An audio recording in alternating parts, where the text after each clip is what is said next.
Hola a todos, ¿cómo están? Bienvenidos a esta sesión de Metodología de la Investigación. Soy el doctor César Castañeda, ya me conocen, y el día de hoy vamos a hablar de dos de los enfoques más importantes en la investigación, pero hoy precisamente el método cuantitativo. Entonces, bueno, nos damos cuenta que a lo largo ya de la historia de las ciencias, del estudio de la ciencia y la investigación, han surgido diversas corrientes de pensamiento, tales como el empirismo, el materialismo, el dialéctico, el positivismo, la fenomenología, etcétera, las cuales han originado diferentes vías en la búsqueda del conocimiento. Sin embargo, en las últimas décadas, tales corrientes se han polarizado en dos enfoques principales, que es el cuantitativo y el cualitativo de la investigación.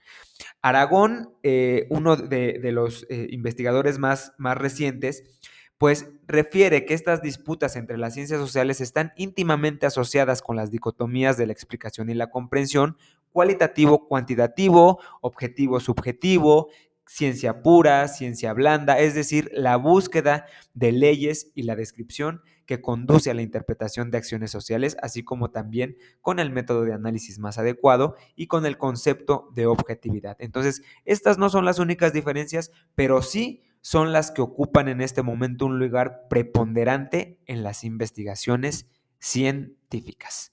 Entonces, les propongo este esquema, el cual vamos a ir desarrollando uno a uno y vamos a dar inicio.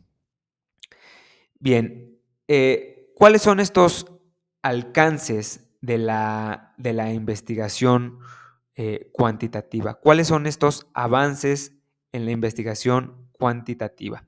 Bien, eh, aquí debe de resaltar la revisión de la literatura, ¿sí? Y de la perspectiva de estudio que depende de los objetivos del investigador y además para combinar todos los elementos en el estudio, ¿sí? Entonces son cuatro y se formulan según el alcance del estudio en los siguientes. Los primeros son los exploratorios, eh, que investigan problemas poco estudiados, indagan desde una perspectiva innovadora y ayudan a identificar conceptos promisorios, además que preparan el terreno para nuevos estudios, ¿sí? Después tenemos a los descriptivos, que consideran al fenómeno estudiado y sus componentes y además miden conceptos y definen variables, ¿sí? Esta es otra de sus características. Después tenemos a los correlacionales, que es otro tipo, y los cuales pues estos asocian conceptos o variables que permiten predicciones, cuantifican relaciones entre conceptos y variables. Y bueno, por último, tenemos a los explicativos, los cuales determinan las causas de los fenómenos, generan un sentido de entendimiento y son sumamente estructurados, ¿sí? Ahora, ¿qué es importante aquí? Bueno, es importante que una misma investigación, ¿sí? Pueda abarcar fines exploratorios. Aquí me asomo tantito. En su inicio y además terminar siendo descriptiva, correlacional y hasta explicativa. Todo depende de los objetivos, como les he comentado, de los objetivos del investigador, ¿sí? Bien, el desarrollo de la perspectiva teórica pues permite revisar y afinar el planteamiento del problema del cual se derivan pues las hipótesis. Ya vimos una sesión también completita de hipótesis, que son explicaciones tentativas de la relación entre dos o más variables y sus funciones pues son guiar el estudio, proporcionar explicaciones y apoyar a la prueba de las teorías. ¿Qué características tienen estas hipótesis? ¿Qué características tienen? Bueno, pues es referirse a una situación real. Sus variables o términos deben de ser comprensibles, deben de ser precisos y concretos. Y bueno, pues las variables deben de ser claras y verosímiles. Los términos aquí también o variables, así como las relaciones entre ellas, deben de ser siempre observables y deben de ser siempre medibles, deben de relacionarse con técnicas que estén disponibles siempre para probarse, ¿sí? Para probarse. Ahora bien, ¿Cuáles son los tipos de hipótesis? Ya también lo vimos en la sesión anterior. Las de investigación son descriptivas de un valor o de un dato pronosticado.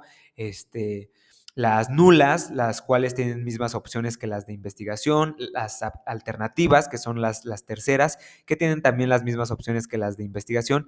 Y las de estadística, que son de estimación y de correlación de diferencia de medias. Bien. Ahora, de acuerdo al diseño de investigación, ¿sí? El propósito es responder las preguntas de investigación. Ese es el propósito primordial, responder las preguntas de investigación, pero además con los objetivos de estudio y someter la hipótesis a una prueba. Y de esta hay dos tipos. Los primeros son los experimentales, que van a administrar los estímulos del tratamiento de intervenciones. Dentro de estos hay tres, ¿sí? Dentro de los experimentales hay tres, que son los preexperimento, que tienen un grado de control mínimo, los cuasi experimentos, que implican los grupos intactos, y los terceros son los experimentos puros, los cuales hay una manipulación intencional de variables independientes, una medición de variables dependientes y un control y validez. Y bueno, dos o más grupos de comparación y participantes que son asignados o al azar o emparejados.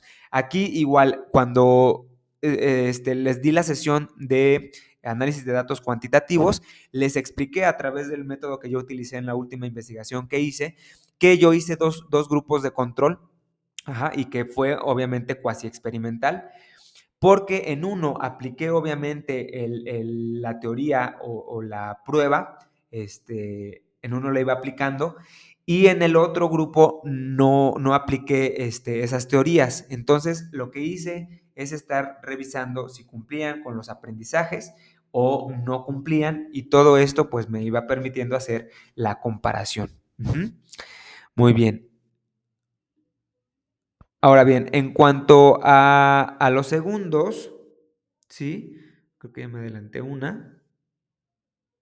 Pero en cuanto a los segundos, y aquí está el final, en cuanto a los segundos, pues son los no experimentales. Obviamente ya vimos los tres dentro de los experimentales, ahora vamos con los segundos, que son los no experimentales. Dentro de estos pues están los longitudinales, ya pasó esta, los longitudinales o evolutivos, que tienen el propósito de analizar cambios a través del tiempo, y dentro de esta los tipos que hay es de diseño de tendencia, de análisis evolutivo de grupos y de panel. Y luego están los transaccionales, perdón, o transversales, que tienen una característica de recolección de datos en un único momento, y los tipos son exploratorios, descriptivos, correlacionales y los causales. Bien, ahora, en cuanto a la muestra, ¿sí? Que también aquí viene.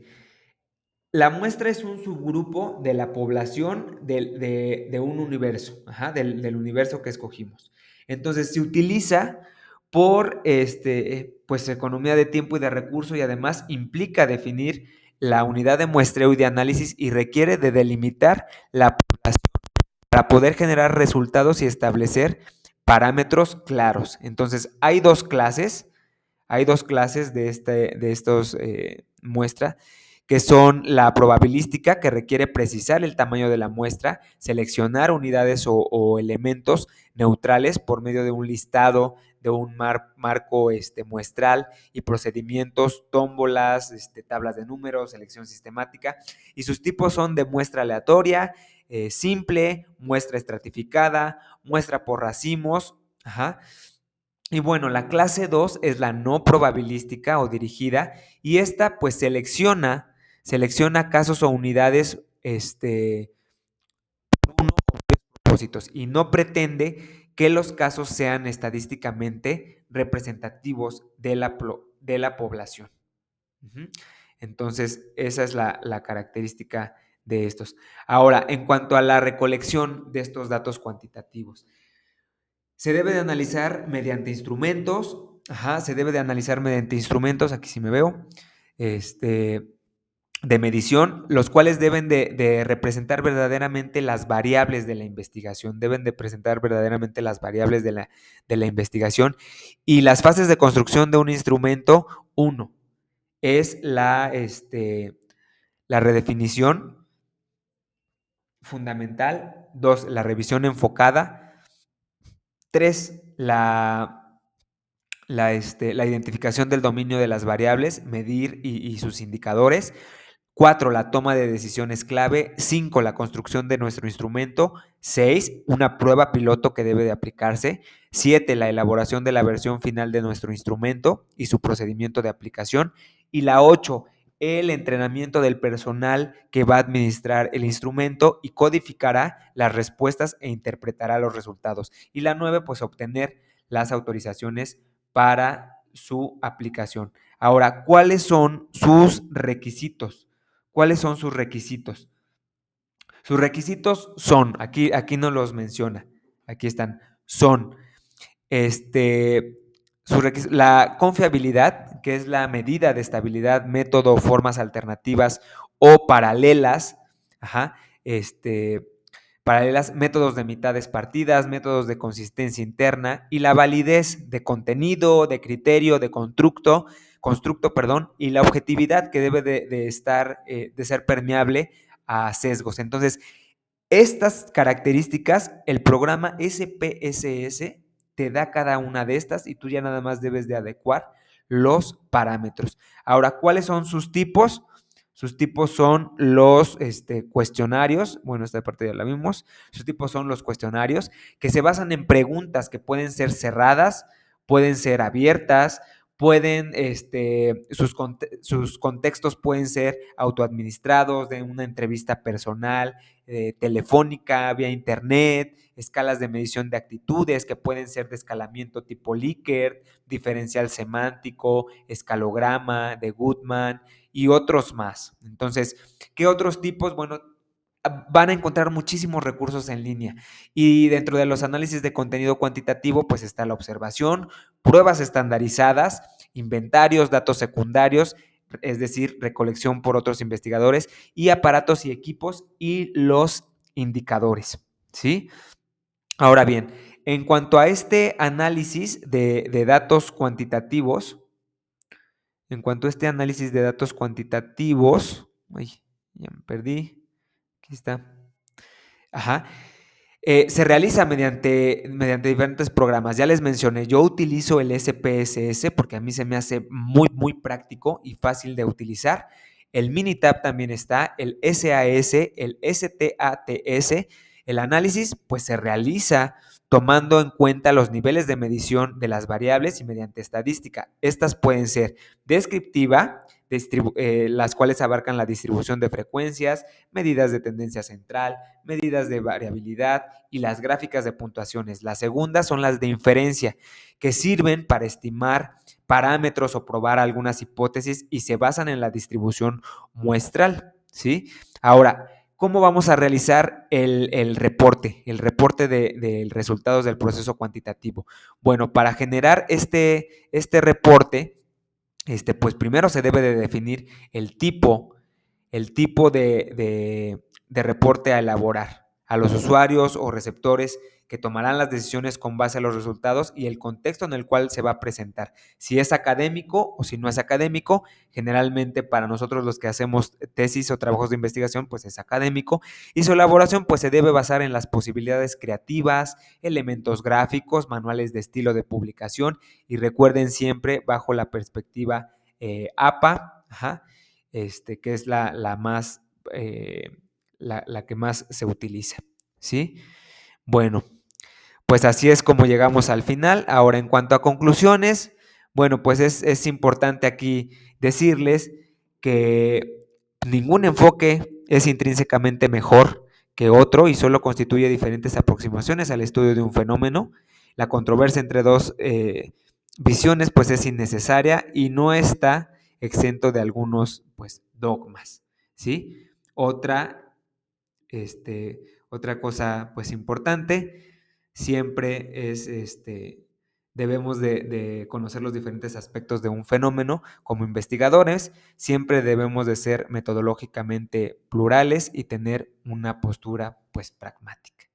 Les agradezco a todos por estar y espero que les sirva muchísimo.